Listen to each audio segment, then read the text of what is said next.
important factor driving up the cost of care is the high price of prescription drugs. Compared with people in other countries, in America we are charged double the price for the same medications. There are a number of reasons why drugs cost more here. Because of the way Medicare Part D was set up, Medicare officials are not allowed to negotiate with drug companies for a fair price. They must accept the price demanded by drug companies. There's one government program that is allowed to negotiate with drug companies. The Veterans Administration does this on behalf of military vets.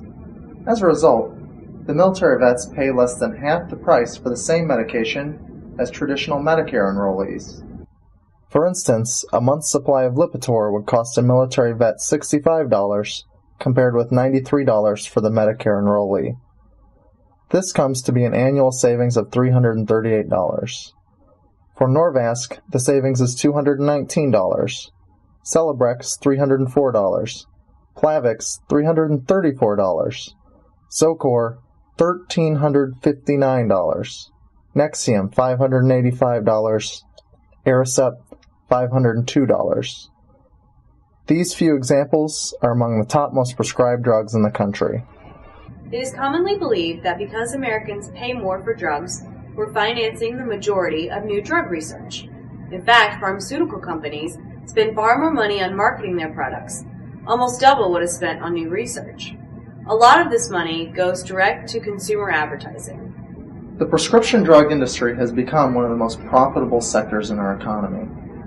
At the same time, we also have to keep in mind many people can't afford their medications. Spending for prescription drugs makes up about 10% of all healthcare spending, coming out to be several $100 billion a year. What distinguishes our system is the price we pay for the things we get, not what we get. So to the extent that we have a free market, that works to the advantage of some sellers of healthcare goods. Taxpayers need to demand that their money is spent wisely and fairly. We can do this by demanding that the government use its immense bargaining power to negotiate for lower drug prices. And in those cases where two drugs have similar effects, we shouldn't be paying for the more expensive one. The U.S. healthcare system has been called the paradox of excess and deprivation. We have a system with a high degree of fragmentation, inefficiency, and overuse. At the same time, so many of our people, both insured and uninsured, don't have access to the kind of care that truly allows patients to live longer, more productive lives, and to be more satisfied with their overall health experience. If people start out behind the 8 ball of no health care, who are we kidding about believing in equal opportunity? We kind of spend a lot of money keeping people out of the healthcare system, only to have to deal with them when their diseases have gotten so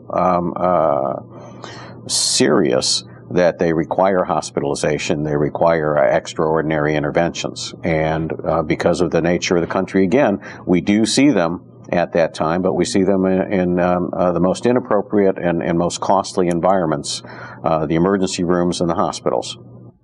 The first step that must be taken is the recognition that we have a finite amount of precious healthcare resources. These resources include our caregivers, institutions, and the money needed to pay for it all. Like roads and bridges, schools and fire stations, healthcare is a common good that belongs to all of society.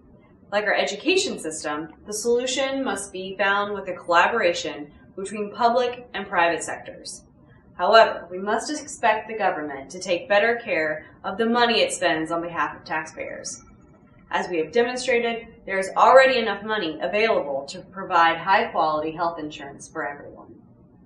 The betterment of society outweighs the benefit of the one. In the United States, we have an opposite approach. The benefit of the one is paramount. There's no right or wrong. That's their society, that's our society. But you have to understand that how you structure it is going to cost. We submit to you that excess cost is a disease of our healthcare system.